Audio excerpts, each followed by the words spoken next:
आप सभी को मेरा नमस्कार। मैं एमएस केसरी पब्लिकेशन की संस्थापिका मुस्कान केसरी आप सभी दर्शकों का मंच पर स्वागत करती हूँ, अभिनंदन करती हूँ। हर बार की तरह इस बार के भी इंटरव्यू के क्रम में मैं एक ऐसे साहित्यकार को, एक ऐसे शिक्षक को, एक ऐसे मोटिवेशनल स्पीकर को लेकर आई हूँ, जिनके बारे में सुन के आपको बहुत ही प्रेरणा मिलेगी और आप जिंदगी में साहित्य के क्षेत्र में, शिक्षा के क्षेत्र में आगे बढ़ेंगे। तो चलिए बिना समय गवाए मैं मुजफ्फरपुर बिहार के लेखक, शिक्षक और motivational speaker doctor Loknath Mishra sir को आमंत्रित करती हूँ। सर, आपका मंच पे बहुत बहुत स्वागत है। आपका भी स्वागत है मैडम। बहुत बहुत धन्यवाद। जैसा कि सभी को मैंने बताया है कि आज के जो हमारे इंटरव्यू के सत्र में आए हुए आमंत्रित स्वर हैं, वो पेशे से शिक्षक है, लेखक है और बहुत ही बेहतरीन मोटिवेशनल स्पीकर है। इसके साथ साथ इनका परिचय और जानेंगे हम लोग डॉक्टर से। तो सर, आप हमारे दर्शकों को अपना परिचय दें। जी मैडम, आपने बहुत कुछ मेरे बारे में बता ही दिया है। मैं पेशे से शिक्षक हूँ और साहित्यकार भी हूँ। कविताएं, लघु कथाएं, कहानियाँ लिखता रहता हूँ। मेरी जो शिक्षा है वो प्रारंभिक शिक्षा तो सीतामढ़ी में हुई, लेकिन कॉलेज, यूनिवर्सिटी सब मैंने यहाँ मुजफ्फरपुर बाबा भीमराव अम्बेडकर विश्वविद्यालय के अंतर्गत किया। पीएचडी मैंने की और बचपन से ही जो भाव जगत है वो मुझ पर हावी रहा। मैं चिंतनशील रहा और शायद यही कारण है कि मैं साहित्य के क्षेत्र में बढ़ता चला गया और आप सभी सुधीजन के आशीर्वाद से मैं लिखता रहता हूँ। विशेष क्या कहूँ, और मुझे लोगों को प्रेरित करने में, मोटिवेशन देने में बहुत आनंद आता है। अगर किसी का उत्साह हम बढ़ाते हैं, किसी का मनोबल हम बढ़ाते हैं, तो मुझे लगता है यह एक बहुत ही सकारात्मक कार्य है, एक पुण्य कार्य है, एक अच्छा कार्य है। लोगों के मनोबल को बढ़ाएं, उनमें जीने का जो जज्बा है वो पैदा करें। दुख, हार, निराशा, हताशा से जो पीड़ित हैं, उनमें सकारात्मकता की जो लौ है उसको जलाई जाए। तो इन्हीं सब बातों को मैं सोचता हूँ और शिक्षण के साथ साथ इन सब चीज़ों पे भी समय मिलता है तो ध्यान देता रहता हूँ। जी मैडम। वाह सर, बहुत ही प्यारा परिचय सर। आपका परिचय सुन के हमारे दर्शक भी बहुत ही अभी से ही प्रेरित होने लगे। तो जैसा कि सर हमने जानते हैं कि जब घर में लड़का जन्म लेता है, तो बचपन से ही माता-पिता का, परिवार का, सभी का रहता है कि अब घर में लड़का जन्म ले लिया, अब आगे चल के ये पूरे घर को संभालेगा। तो कुछ इसी प्रकार आपके साथ भी रहा होगा कि घर से उम्मीदें होंगी कि आप घर भी संभालेंगे, अपनी वैवाहिक जीवन भी संभाल रहे हैं, बच्चों को भी संभाल रहे हैं। तो आपको इन सारे को कैसे आप मैनेज करते हुए आप लोगों को प्रोत्साहित भी करते हैं, उनको मोटिवेशन भी देते हैं और साथ ही साथ साहित्य के क्षेत्र में भी अपना लगातार योगदान देते हैं। तो टाइम मैनेजमेंट के बारे में हमारे दर्शकों को बताएं। मैडम, आपका क्वेश्चन जो है, जो प्रश्न है, वो साधारण होते हुए भी अति साधारण है, क्योंकि ये क्वेश्चन जो है इसका जवाब तो ये बहुत सतही स्तर पे नहीं दिया जा सकता है कि मैं कैसे टाइम को मैनेज करता हूँ। लेकिन मैडम एक बात है कि जो हमारे अंदर का जो फोर्स है, जो अंदर का बल है, वो बहुत ही पावरफुल होता है, शक्तिशाली होता है और वह मुझे काम करने को प्रेरित करता रहता है। अंग्रेजी में एक कोटेशन है कि all the power is the power of a spirit. ये सारा उत्साह अंदर से आता रहता है। तो अंदर का जो झुकाव है, जो अंदर का जो आपका जो फोर्स है, अंदर की जो प्रेरणा है, वो बहुत ही मायने रखती है और वह आपको टाइम मैनेजमेंट में वो सारा गुण आपको सिखा देगी, कब आपको मैनेज करना है, कैसे करना है। टफ है, जीवन जटिल है, नौकरी संभालना भी टफ है, घर परिवार की जिम्मेदारियां, बच्चों का एजुकेशन, ये सारी बातें हैं। फिर भी अंदर का अगर फोर्स बलवती है तो वह आपको प्रेरित करता रहेगा कि जब कभी भी आपको समय मिलता है, आप उस समय का सदुपयोग अपनी साहित्यिक रचनाओं में। और एक बात मैडम जो बहुत अहम है कि मैं ऐसा महसूस करता हूँ कि चूंकि साहित्यिक जो रुचि मुझ में है, तो जब कभी मैं बहुत तनाव में रहता हूँ या जब कभी मैं लेखन का काम शुरू करता हूँ, कुछ लिखना चाहता हूँ, कविता कंपोज़ कर रहा हूँ या कुछ लिख रहा हूँ, तो वो मुझे बहुत संबल देता है, सहारा देता है, लगता है कोई ईश्वरीय शक्ति, कोई सकारात्मक शक्ति, कोई दैवीय शक्ति, लगता है कि सारे मेरे तनाव, ज़िंदगी के जो झंझावत हैं, सब एक जगह स्थिर हो जाते हैं, मैं अपनी चीज़ों में रम जाता हूँ। तो यह जो है एक थेरेपी का भी काम करती है, एक मेडिसिन का भी काम करती है, जो मेरी साहित्यिक रुचि है, जो लेखन है, यह मुझे एक सांत्वना, एक बल, एक ढाँढस, एक प्रोत्साहन और लगता है कोई मेडिसिन का भी काम कर रही है, हीलिंग कर रही है। ये सब चीज़ें मुझे इन संकटों से जो ज़िंदगी के जो तनाव है, ये तनाव तो मैडम पार्ट एंड पार्सल है। ज़िंदगी जब तक रहेगी, लाइफ़ है तो प्रॉब्लम है, उससे हम एस्केप नहीं कर सकते हैं। लेकिन मेरी लेखनी जो है, जो मेरी लेखन क्षमता है, जो मेरी जो ये रुचि है, जो मैं लिखता हूँ, तो मुझे इन सब चीज़ों में एक बैलेंस का एहसास होता है, आगे बढ़ने की शक्ति मिलती है, लगता है अंदर का स्रोत जो है वो फिर हरियाली से भर गया है, जागृत हो गया है और लगता है कि मैं आगे बढ़ूँ, ये सब चलता रहेगा, ये मुझे एक सहारा, संबल, एक प्रेरणा, एक प्रोत्साहन मेरी लेखनी जो है मुझे देती रहती है। तो इस प्रकार टाइम मैनेज हो जाता है मैडम। आपके प्रश्न का सिंपल वे में अगर उत्तर है तो यही है कि अंदर का जो फ़ोर्स है, वो सब कुछ आपसे करा देता है। आपकी जो रुचि है, वह मैनेज कर देती है।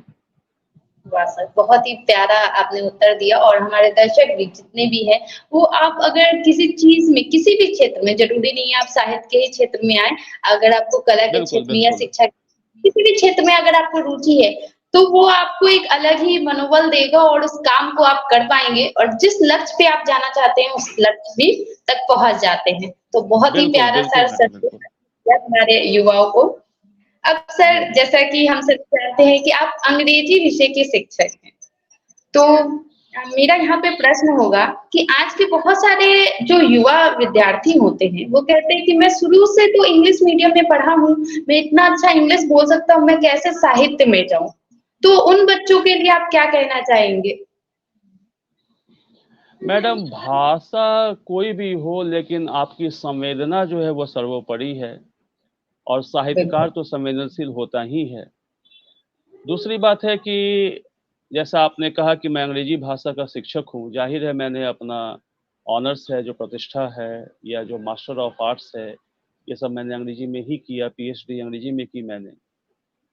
लेकिन हिंदी तो है हमारी मातृभाषा राज है और जो एक नेचुरल वे में स्वाभाविक रूप में जो हमारी अ, जो बातें होती हैं या जो हमारा लालन-पालन हुआ है, जो हमारी बढ़ोतरी हुई है, जिस परिवेश में हम पले-बड़े वहाँ तो हिंदी ही है, सब कुछ हिंदी ही है, तो हिंदी तो एक स्वाभाविक है, ओरिजिनल है, वह तो हमारी अ, आत्मा में रचा बसा है, तो उसको इग्नोर कैसे किया जा सकता है और हिंदी बहुत पावरफुल भाषा भी है मैडम। आज वर्ल्ड में मैं समझता हूँ कि 100 से ज़्यादा, लगभग 150 देशों में हिंदी जो है वो बोली जा रही है।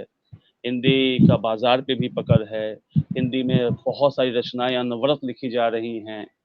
तो हिंदी तो एक बहुत ही प्रगतिशील भाषा है और बढ़ती जा रही है। तो हिंदी में मैं प्रवृत्त हुआ और हिंदी में संभावनाएँ भी मैडम बहुत ज़्यादा हैं। इसमें कोई शक की बात नहीं है कि हिंदी में संभावनाएँ बहुत ज़्यादा हैं। तो हिंदी में प्रवृत्त हुआ क्योंकि हिंदी में मैं लिखता रहा, एक सर्वग्राह्य भाषा है, लोग इसे जानते हैं, पढ़ते हैं, समझते हैं, ज़्यादातर लोग अपने देश में। तो अंग्रेजी होते हुए अंग्रेजी में भी मैं कविताएँ लिखता हूँ, मैंने बहुत सारी कविताएँ इंग्लिश में लिखी हैं और मेरे मोटिवेशनल स्पीच अंग्रेजी में भी बहुत सारे हैं, लेकिन हिंदी जो है उससे लगाव तो रहेगा ही क्योंकि वो हमारी मातृभाषा है, उसी में लालन-पालन मेरा बढ़ना हुआ है, संभावनाएँ बिल्कुल, बहुत ज़्यादा हैं। और जैसा मैंने आपने इस प्रश्न के में पूछा था, बहुत सारे मैडम ऐसे साहित्यकार हैं, जो अंग्रेजी उनका विषय रहा है, उनके एजुकेशन का विषय अंग्रेजी रहा है या अंग्रेजी में वो प्रोफ़ेसर हैं, लेकिन वो हिंदी में लिखते हैं मैडम। जैसे अनामिका जो हैं, वो जी, मुज़फ़्फ़रपुर की ही बहुत ही साहित्य अकादमी अवार्ड उनको मिला और उन्होंने बहुत सारी कविताएँ लिखी हैं, टोकरी में दिगंत और बहुत सारी रचनाएँ उन्होंने लिखी हैं। मैंने उनकी बहुत सारी कविताएँ पढ़ी हैं, मुझे उनसे मिलने का सौभाग्य भी प्राप्त हुआ और उनका साक्षात्कार हो रहा था, तो मैं उसमें था भी। तो अनामिका जो है वो दिल्ली के सत्यवती कॉलेज में अंग्रेजी की प्रोफेसर हैं, वो हिंदी में लिखते हैं, साहित्य अकादमी अवार्ड उनको हिंदी में मिला। हरिवंश राय बच्चन वो अंग्रेजी के जाने माने स्कॉलर थे, वो हिंदी में लिखते थे। और पटना में अरुण कमल वो अंग्रेजी के प्रोफेसर हैं, वो हिंदी में लिखते हैं। तो ऐसी बहुत लंबी फहरिस्त हो सकती है। तो ये तो मैडम हिंदी भाषा जो है उसको हम कैसे, वो हिंदी तो अपनी भाषा है, जहाँ अपनत्व का एहसास होता है वो तो हिंदी भाषा ही है। अंग्रेजी भाषा मैडम कोई भी खराब नहीं है, भाषा के नाम पे झगड़ा कहीं से उचित नहीं है। लेकिन अगर अंग्रेजी है, अंतर्राष्ट्रीय भाषा है, तो अपनत्व की भाषा, जहाँ हम संवाद जो है एक अपनापन के साथ हम करते रहते हैं बेझिझक, वो तो हिंदी ही है मैडम। इसलिए हिंदी में मैं लिखता रहता हूँ अंग्रेजी के अलावा। बहुत ही बेहतरीन सर। और बिल्कुल भाषाएं तो बहुत सारी हैं, 22 भाषाओं को मान्यता दिया गया और 22 भाषाओं में पुस्तकें लिखी भी जाती हैं, प्रकाशित भी होती हैं और लोग पढ़ते भी हैं। तो चलिए अभी बिना समय गवाए हम लोग सर से ही सुनते हैं एक इंग्लिश पोएम की सर डिमांड रहेगी मेरी और हमारे दर्शकों की तरफ से, और एक हिंदी कविता की भी, कि दोनों स्तर की कविताएं आप प्रस्तुत करें हमारे दर्शकों को, ताकि हमारे दर्शक भी सीख सके कि कोई भी भाषा यहाँ पे मैटर नहीं करता है। सबसे ज्यादा आपका रुचि, आप जिस भी भाषा में अपना रुचि रखते हैं आप उस भाषा में अपनी भावनाओं को दर्शाए और साहित्य के क्षेत्र में, लिटरेचर के क्षेत्र में निरंतर आगे बढ़े। तो चलिए सर आप अपनी काव्य पाठ शुरू करें हमारे दर्शकों के लिए। मैडम एक छोटी कविता, मैं दोनों हिंदी और अंग्रेजी दोनों में अपनी छोटी छोटी कविता सुना देता हूँ। लेकिन इंग्लिश वाली हो सकती है कि मुझे उतनी याद नहीं हो, लेकिन मैं कोशिश करता हूँ। स्वागत sir. Ji ji.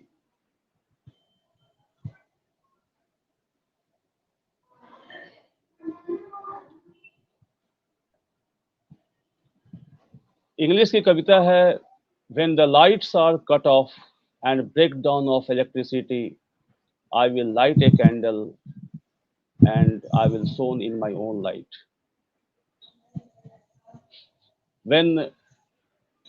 Because this is not the end. When my days are numbered and I will, madam ये पोएम थोड़ा मुझे याद नहीं आ रही है, इंग्लिश की जो कविता है, अगर आप समय दे तो मैं जहाँ मैंने उसे संकलित किया है मैं आके आपको पढ़ा सकता हूँ, सुना सकता हूँ, सॉरी। लेकिन हिंदी वाली मुझे याद है। जी सर सुनाइए। जी, मेरी जो इंग्लिश की कविता है उसका शीर्षक है this is not the end, और कविता की पंक्तियां इस प्रकार हैं। If the lights are cut off and break down of electricity, darkness prevails in the room, I will light a candle and shine in my own light, because this is not the end. When my days are numbered and darkness prevails in the room, I will welcome my death in the dead of night without any fear, without any fright, because this is not the end. ये बहुत छोटी कविता मेरी अंग्रेजी की थी madam, जिसका शीर्षक था this is not the end. और हिंदी की एक छोटी सी कविता मैं सुना। जी जी। हिंदी की एक कविता, जैसा आपने कहा, एक कविता है जिसका शीर्षक है सहजता का महामंत्र। इस कविता में मैंने यह कहना चाहा है कि परमात्मा जो सहज रूप से उन्हें याद करता है, जो उनके पास जाना चाहता है, उनके द्वार सभी के लिए खुले हुए हैं और कर्मकांड की जरूरत हमें नहीं पड़ती है यदि हम हृदय से सहज हैं, सरल हैं। तो मेरी कविता का शीर्षक है सहजता का महामंत्र। पंक्तियां इस तरह हैं। वह अज्ञ यज्ञ में बैठा, मंत्र ठीक से बोल न पाता, कर्मकांड का ज्ञान न था, दर्शन का अभिज्ञान न था। भावना उसकी अच्छी थी, पुकार उसकी सच्ची थी, अंतःकरण में प्रवेश वो करता, उसका यज्ञ सफल है होता है।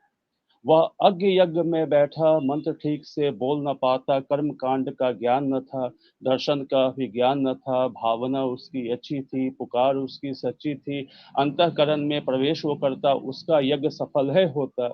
ज्ञानी बन जो दंभ दिखाते, ज्ञानी बन जो दम्भ दिखाते, बाहर खड़े खड़े रह जाते। ज्ञान विज्ञान की बातें करते, लोगों को प्रभावित करते, खुद पर उनका प्रभाव न होता, उस अनंत का भाव न होता। वह अज्ञ सरल और स्वतंत्र है, सहजता उसका महामंत्र है, सहजता उसका महामंत्र है। जी वाह सर, दोनों ही धन्यवाद मैडम। कविताएं बहुत ही बेहतरीन थी सर, बहुत ही बेहतरीन। तो बिल्कुल हम अपने दर्शकों को कहना चाहेंगे सर की तरफ से और अपनी तरफ से भी कि देखिए भाषाएं दोनों ही भाषा थी, बहुत ही प्यारी भाषा है, चाहे वो अंग्रेजी हो या हिंदी हो। महत्व यहाँ पे ये रखता है कि आपकी भावना किस प्रकार से व्यक्त हो रही है। बहुत सही, बहुत सही। क्योंकि जी जी भाषा बिल्कुल। सिर्फ यहाँ पे दिक्कत है नहीं। आप अंग्रेजी में जो लिखिएगा उसका अनुवाद आप हिंदी में भी कर सकते हैं और जो हिंदी में लिखिएगा वो उसको आप अनुवाद कर सकते हैं अंग्रेजी में भी। तो इसमें सबसे जरूरी है कि बिल्कुल आपकी बिल्कुल। भावना कैसे आप पिरो रहे हैं। तो बहुत ही प्यारी सर रचना है, इसके लिए तहे दिल से धन्यवाद कि आप हमारे मंच पे आए और इतनी प्यारी रचना सुनाए। तो चलिए अब इंटरव्यू के सत्र में मैं अगला प्रश्न आपसे करना चाहूंगी कि आज का समय जो सर हो गया है सोशल मीडिया का समय हो गया है। आज के समय में किन्हीं के पास इतना समय नहीं है कि कोई पुस्तक को खरीदे, उसे पढ़े और फिर उसकी प्रतिक्रिया दे या कुछ समझ सके। तो इसके लिए आज के ये जो युवा पीढ़ी है वो कविताएं अगर लिख भी लेते हैं तो उन्हें कैसे पता चलेगा कि वो सही लिख रहे हैं या गलत? तो उनके लिए क्या आप राय दीजिएगा? मैडम, ये जो क्वेश्चन आपने पूछा है, प्रश्न, ये बहुत ही महत्वपूर्ण प्रश्न है और इस प्रश्न पर हम सभी का ध्यान, सारे बुद्धिजीवियों का ध्यान, जनमानस का ध्यान जाना ही चाहिए। क्योंकि आज का जो समय है वो बाजारवाद से बहुत प्रभावित है। मैडम, बाजार जो है वह धीरे धीरे हमारी जीवन शैली को प्रभावित करता जा रहा है। हम क्या खाएं, क्या पहने, कहाँ जाएं, कहाँ रुकें, कहाँ ठहरें, वह हमारी मूल्यों को प्रभावित कर रहा है। वह एक मानो हमारे मन पे पहरा डाल रहा है। उसका जो प्रभाव है, आज विज्ञापन हमारी रुचियों को तय करते हैं। लगता है कि हम अपने आप से कटे जा रहे हैं। ले दे के साहित्य ही एक ऐसा क्षेत्र है जहाँ पर हमारी संभावनाएं जो हैं उनको हरियाली मिलती है। और साहित्य तो मैडम, जैसा आपने बताया कि संवेदना साहित्य का एक बहुत बड़ा गुण है। और मैं समझता हूँ कि साहित्य ही वह एक क्षेत्र है, या साहित्य ही वह चीज है जो हमें, जो तमाम प्रतिगामी ताकत जो हैं उनसे हमें बचा सकती है। और समाज को नई दिशा अगर देनी है तो साहित्य ही है। क्योंकि एक साहित्यकार जो है वो बाजारवाद की जो विकृतियां हैं उसको नजरअंदाज नहीं कर सकता है। वह समाज में होने वाली जो समाज जो हमारा, जिस तरीके से उसका अवमूल्यन हो रहा है हमारे मूल्यों का, एक साहित्यकार किंग कर्तव्य विमुख होकर इन सारी घटनाओं को देख नहीं सकता है। तो एक चुनौती तो है मैडम। एक सबसे महत्वपूर्ण बात है कि बाजार भी एक जरूरत है, हमारी व्यवस्था है।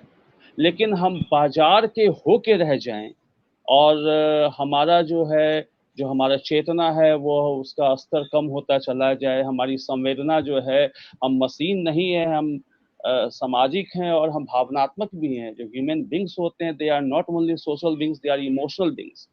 तो तमाम जटिल, लेकिन हाँ, एक खुशी की बात है जैसा आपका यह प्रयास है कि आप एक साहित्यकार का इंटरव्यू ले रही हैं और आज भी रचनाएं लिखी जा रही हैं।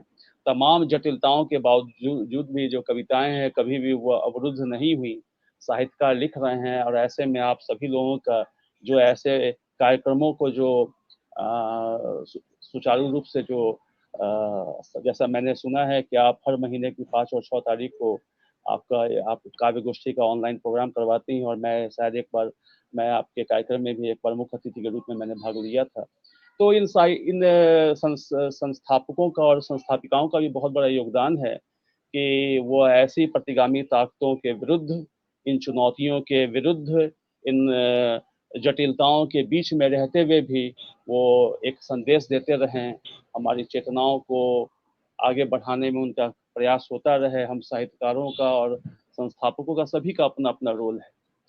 तो और साहित्य ही वह क्षेत्र है जहाँ कोई भेदभाव नहीं है, क्या अमीर, क्या गरीब, क्या स्त्री, क्या पुरुष, क्या सवर्ण, क्या अवर्ण, सभी लोग, है ना। तो साहित्य एक बहुत ही है, और साहित्यकार के अंतस में युग चेतना होती है, और यही चेतना साहित्य सृजन का काम करती है। भावनात्मक स्तर पर व्यक्ति जो है वो आगे बढ़ता है, समाज को संस्कारित करता है। तो और इन तमाम चीज़ों को देखते हुए साहित्य जो है उसके रोल को, जैसे आपने एक प्रश्न पूछा था कि आज जो है सोशल मीडिया का जो इम्पैक्ट है, जो प्रभाव है, यह बात सही है मैडम कि पठनीयता का बहुत अभाव हो गया है। लोग जो हैं प्रिंट बिल्कुल। मीडिया और पठनीयता का जो अभाव है, क्योंकि सोशल मीडिया जो है उस पर उसमें लोग इन्वॉल्व हैं। लेकिन मैडम सोशल मीडिया के जो इफ़ेक्ट हैं वो ठीक है, लेकिन आप जब किसी पत्रिका को पढ़ते हैं तो जो कनेक्टिविटी आपकी होती है, जब किसी पत्रिका को आप परचेज करते हैं या कहीं से बोरो लेते हैं, लाइब्रेरी से लेते हैं, अपने दोस्त से लेते हैं, जब उसको पढ़ते हैं तो मैं समझता हूँ जो आपकी कनेक्टिविटी है, ज़्यादा आप जुड़ जाते हैं। आप प्रेमचंद के उपन्यास को अगर हाथों में लेके पढ़ते हैं, जो बहुत सारी पत्रिकाएं हिंदी साहित्य में जो आ रही हैं, उसको जब आप परचेज करके पढ़ते हैं, कुछ रेखांकित करते हैं, कुछ अंडरलाइन करते हैं, कुछ बातों को नोट करते हैं, तो मुझे लगता है ये ज़्यादा प्रभावी है। और सोशल मीडिया ठीक है, एक इन्फॉर्मेशन है, इन्फॉर्मेटिव है, लेकिन चेतना स्तर को समृद्ध बनाने के लिए आपको पत्रिकाओं से प्यार, पत्रिकाओं से लगाव होना पड़ेगा। लगेगा कि आपका अपना अस्तित्व, आपका व्यक्तित्व है वो समृद्ध होता जा रहा है, आप सोशल मीडिया के गुलाम नहीं हैं। और पत्रिकाएं तो परचेज करनी ही चाहिए। आप देखेंगे कोई भी ऐसे स्कॉलर को आप बता दें जो मोबाइल वर्ल्ड से या सोशल मीडिया से बहुत उभर गए हों, उनको पढ़ना पड़ता है, उनको लिखना पड़ता है, उनके पास उनका संचयन संकलन होता है, वो पढ़ते रहते हैं, साधना करते रहते हैं। तो मैं यही कहना चाहूँगा कि पत्रिकाओं को, हमारे जो युवा हैं, वो पठनीयता का बहुत अभाव है, वो पढ़ें। वो कहीं पढ़ने से वो जो कनेक्टिविटी होगी, जितना आप हृदय से जुड़ेंगे उस रचनाकार के प्रति, जितना बढ़िया से आप उसे ग्रहण करेंगे, जितना बढ़िया से वह आपके मन को प्रभावित करेगा, जितना बढ़िया से आप वो समझ सकेंगे, वो मोबाइल वर्ल्ड से ठीक है, इन्फॉर्मेशन आपको मिल सकता है, लेकिन जो है भावनात्मक रूप से आप उतना ज़्यादा, क्योंकि वो आपकी निजी संपत्ति हो जाती है। जब कोई पत्रिका परचेज करते हैं, वो आपके घर में रहती है। आप जो है दुख के क्षणों में, तनाव के क्षणों में, एकांत के क्षणों में आप जाते हैं, उसको पढ़ते हैं और फिर कुछ पाते हैं, कुछ नया ग्रहण करके आते हैं, हर बार कुछ नया आपको मिलता है। तो पठनीयता जो है उसको जारी रखने के लिए, उसे कंटिन्यू करने के लिए पत्रिकाएं हमसे अपना संपर्क साधें, हम पढ़ें। ठीक है, मोबाइल है, उसका इम्पोर्टेंस है, आज हमारे जीवन का मोबाइल इंटीग्रल पार्ट हो गया है। मोबाइल अगर न हो तो फिर हमारा दिन कैसे गुजरेगा, ये समझिए बहुत टफ हो जाता है। जिस दिन हमारे मोबाइल की सेल जो है वो कम चार्ज है, दिन भर ये सोचते रहते हैं कि भाई आज कैसे चलेगा, अगर कोई फ़ोन, कोई इंपॉर्टेंट कॉल आ जाए, कुछ आ जाए, मोबाइल से जुड़े हुए जितने काम हैं। लेकिन ठीक है, मोबाइल है, अनिवार्यता उसकी बहुत बढ़ गई है, लेकिन हमारी डिपेंडेंसी भी बहुत हो गई है। और हम पत्रिकाएं, जो ओरिजिनल वे में जो पत्रिकाएं होती हैं, उससे हमारा तादात्म्य में जो है वो कम होता जा रहा है। ये सुखद बात नहीं है। इसलिए पत्रिकाएं, और पठनीयता कैसे हमारी विकसित होगी, कैसे हम जब पढ़ेंगे परचेज करके या खरीद के या बोरो करके या किसी से लेके, लाइब्रेरी में जाके, या जो हमारे पास पहले से किताबें हैं, तभी तो हमारा जो है शब्दों का संचयन हो, संकलन हो, एक थॉट प्रोसेस हो, उसकी बात ही अलग हो जाती है। इसलिए, और आज हमारे युवा पीढ़ी में इसका बहुत अभाव है। वो मोबाइल से ही सब कुछ सीखना चाहते हैं, जो एक टेम्पररी काम करता है, परमानेंट काम नहीं करता है, एक स्थायित्व तो नहीं दे पाता है। इसलिए आपके प्रश्न को जो मैं समझता हूँ, जो मैं बता रहा हूँ मैडम, तो मेरी जो अपनी अनुभूति है, जो फीलिंग्स है, वही मैं कन्वे कर रहा हूँ। जी, जी।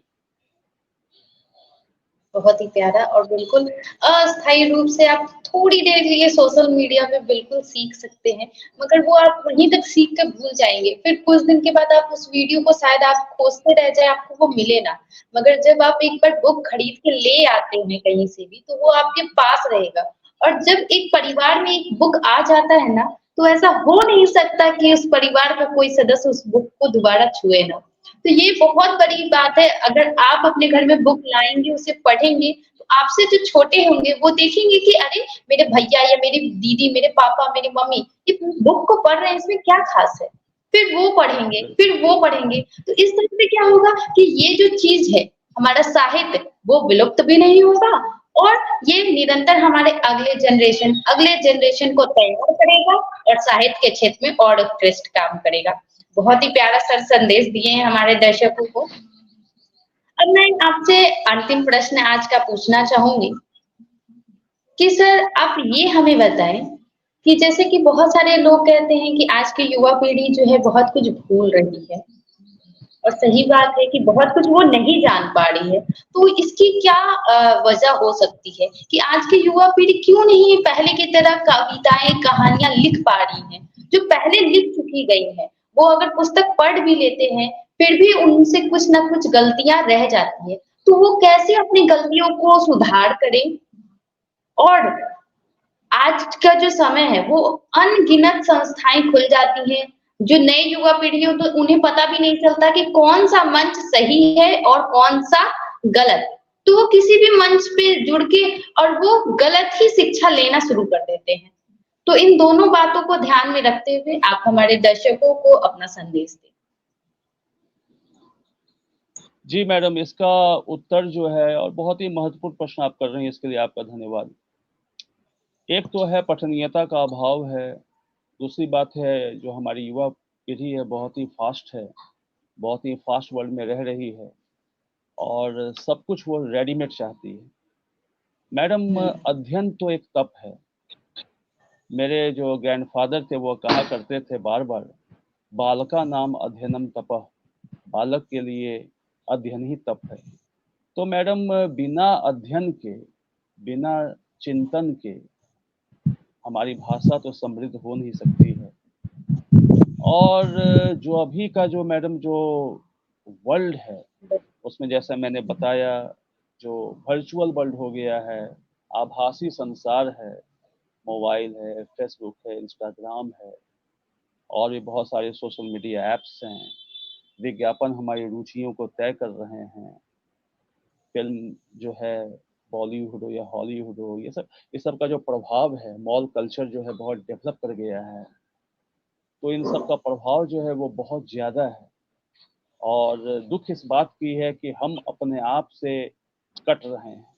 हम अपने आप से जो आत्मनिरीक्षण होता है, जिसको इंट्रोस्पेक्शन कहते हैं, वो हमारा टूट रहा है। हम भीड़ के एक सदस्य हो गए हैं। भीड़ जा रही है, हम उस भीड़ के साथ हैं और भीड़ का अपना कोई चेहरा नहीं होता है, भीड़ का अपना कोई व्यक्तित्व नहीं होता है, व्यक्तित्व तो खुद के साथ घटित होता है। तो थोड़ा ठहरें, थोड़ा रुकें, अपने आप को जानें, अपने आप से संवाद करें, अपने आप को पहचानें, मेरा क्या मकसद है, मेरा क्या उद्देश्य है। और इन सब को जानने के लिए आपको जो महान हमारे व्यक्तित्व हैं, उनको हम जानें, उनको पढ़ें, उनकी रचनाओं को पढ़ें और उसका एक अलग आनंद है, उसकी एक अलग अनुभूति है। प्रेमचंद का कोई उपन्यास हम उठाते हैं, दिनकर की कोई कविता हम पढ़ते हैं, तो कितना ज़्यादा अच्छा लगता है। लेकिन सब कुछ तो यहाँ लोग चाहते हैं कि एकदम जैसे फ़ास्ट फ़ूड के स्टॉल पे हम जाते हैं, जो ऑर्डर देते हैं, बहुत जल्दी सब कुछ अवेलेबल हो जाता है। लेकिन मैडम जो व्यक्तित्व का निर्माण है, जो एक वो तो चिंतन के द्वारा ही होगा मैडम। वो तो इतना है ना इतना ईज़ी उसका मार्ग नहीं है, इसीलिए सत्संग की बात कही गई है। इसीलिए और जैसा आपने एक क्वेश्चन कहा, वह भी एक महत्वपूर्ण क्वेश्चन था कि हमारी युवा पीढ़ी किस मंच जो है बहुत सारे मंच हैं। मैडम आज जो मैं देख हुँ, रहा हूँ कि लोग चाह रहे हैं कि मेरी लोकप्रियता जो है वो आ जाए और फ़ोटो सेशन की जो बात होती है, फ़ोटो आ जाए, लोग जान लें। तो इससे मैडम ये टेम्परेरी है, अस्थायी है। आप जो सॉलिड काम करते हैं, बिल्कुल, आपका जो काम जो महत्वपूर्ण काम है, आपका काम कितना सॉलिड है। अगर कोई आप सही में मेहनत करके, अध्ययन करके, चिंतन करके, कुछ विद्वानों के संपर्क में आके उनसे सहायता ही लेके, अगर कोई आप एक किताब लिखते हैं, जिसमें आपकी भावनाएँ हैं उसमें किताब में, तो वो एक सॉलिड काम हो गया, ठोस काम हो गया। और छिटपुटिया काम आजकल होते रहते हैं, लोग बहुत फास्ट वे में चाहते हैं उन मंच के पास चले जाएं जहां कुछ लोकप्रियता है। लेकिन मैडम ऐसे ये सब अस्थाई बातें होती मेरे हिसाब से। ऐसे लोग जो हैं ठीक है कुछ देर के लिए वो लगता है उन्हें कि वो छा गए हैं, फिर वो भुला दिए जाते हैं। प्रेमचंद आज भी प्रासंगिक हैं, तुलसीदास, कबीरदास आज भी प्रासंगिक हैं, भगवत गीता जो है आज भी प्रासंगिक है, क्योंकि ये सब रचनाएं जो हैं बहुत ही श्रेष्ठ रचनाएं अपने समय की हुई, या ये रचनाकार बहुत श्रेष्ठ है, ऐसे बहुत सारे लोग हैं। लेकिन कितने रचनाकार को आप जानते हैं जो आजकल इस तरह फोटो सेशन में रहते हैं, कुछ दिन तक रहते हैं फिर वो भुला दिए जाते हैं। लेकिन अगर आप कोई बढ़िया काम करते हैं जिसमें आपका मेहनत है, जिसमें आपका परिश्रम है, जिसमें आपका तप है, जिसमें आपकी लगन, आपकी मेहनत, आपकी ऊर्जा सकारात्मक रूप में काम हो रही है, उसकी बात ही कुछ अलग है। तो हमारे युवा जो हैं वो दिग्भ्रमित नहीं हो, अपने ऊपर सोचें, अपने ऊपर फोकस करें और कुछ सॉलिड काम करने की भी सोचें। ठीक है, अगर आप अच्छा लिखते हैं तो प्रसिद्धि आपको मिलती चली जाएगी, लेकिन कुछ सॉलिड काम करें और कुछ अपने आप पर फोकस करें, आगे वो बढ़ें, चिंतन करें, अच्छी रचनाएं लिखें, प्रसिद्धि खुद उनके दरवाजे पे आनी शुरू हो जाएगी। इसलिए क्योंकि भविष्य में मैडम उनके कार्यों को देखा जाएगा, भविष्य उनके कार्यों के द्वारा ही उनको तय करेगा। भविष्य जो है वो उनका मूल्यांकन उनके कार्यों के द्वारा ही, तो कार्यों के आधार पे ही होगा। ये लिखने वाली ये जो बुक है इसके रचयिता कौन है, किसने इस किताब को लिखी थी, क्या कमाल की बातें उन्होंने लिखी है, तो भविष्य तो अब वैसे तय करेगा मैडम। इसलिए ये क्षणिक बातें से बहुत ज्यादा प्रभावित नहीं होना है, अपने ऊपर फोकस जो है करते रहना है। ये मेरा ऐसा मानना है मैडम। बहुत ही प्यारा प्यारा परिचय सर। अब जैसे कि हमारे दर्शक का डिमांड आ रहा है कि आपकी इतनी सारी प्यारी-प्यारी बातें उन्होंने सुनी है, बहुत ही प्रेरित हुए हैं। तो हमारे दर्शक आपसे कैसे जुड़ सकते हैं? जैसा कि हम सभी को पता है कि आप एक बहुत ही अच्छे मोटिवेशनल स्पीकर हैं। तो जब भी हमारे युवा पीढ़ी अगर कभी भी अपने आप को डिमोटिवेट होते हुए लगता है उन्हें, या कभी भी वो डिप्रेस्ड होते हैं, तो वो कहाँ पे आपकी वीडियो को देख के अपने अंदर एक ऊर्जा कर सकते हैं? तो ये हमारे दर्शकों को बता दें।